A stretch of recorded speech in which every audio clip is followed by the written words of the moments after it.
রাশিয়ার সঙ্গে যুদ্ধবিরতিতে প্রস্তুত বলে জানিয়েছে ইউক্রেন। সৌদি আরবে যুক্তরাষ্ট্র এবং ইউক্রেনের মধ্যে বৈঠকের পর কিয়েভ বলছে, রাশিয়ার সঙ্গে তাৎক্ষণিক 30 দিনের যুদ্ধবিরতি চুক্তিতে যুক্তরাষ্ট্রের প্রস্তাব মেনে নিতে প্রস্তুত তারা।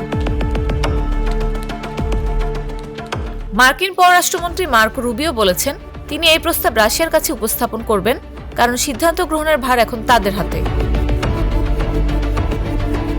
এদিকে ইউক্রেনের প্রেসিডেন্ট ভলোদিমির জেলেনস্কি বলেছেন, এখন রাশিয়াকে ইতিবাচক এই প্রস্তাবে সম্মত হওয়ার বিষয়ে রাজি করানোর দায়িত্ব নির্ভর করছে যুক্তরাষ্ট্রের উপর। ওভাল অফিসে জেলেনস্কি এবং মার্কিন প্রেসিডেন্ট ডোনাল্ড ট্রাম্পের মধ্যে বাকবিতণ্ডার ঘটনার পর মঙ্গলবার জেদ্দায় অনুষ্ঠিত আলোচনা ছিল দুই দেশের মধ্যে প্রথম আনুষ্ঠানিক বৈঠক।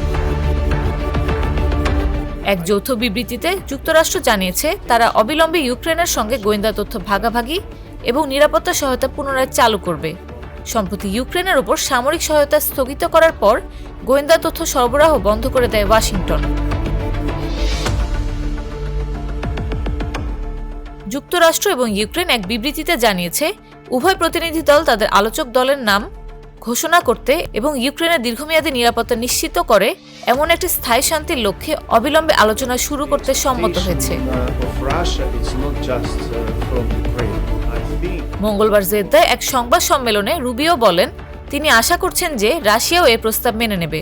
তিনি বলেন, ইউক্রেন গোলাগুলি বন্ধ করে আলোচনা শুরু করতে প্রস্তুত হয়েছে এবং রাশিয়া যদি এই প্রস্তাব প্রত্যাখ্যান করে, তাহলে দুর্ভাগ্যবশত আমরা বুঝতে পারবো যে এখানে শান্তির পথে বাধা কি ছিল।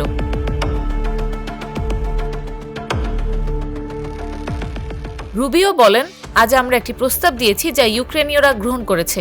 এটি হলো যুদ্ধবিরতিতে প্রবেশ করা এবং তাৎক্ষণিক আলোচনায় অংশ নেওয়া। আমরা এখন এই প্রস্তাবটি রাশিয়ার কাছে নিয়ে যাব এবং আমরা আশা করি তারা শান্তি প্রতিষ্ঠায় হ্যাঁ বলবে, কারণ বল এখন তাদের কোর্টে।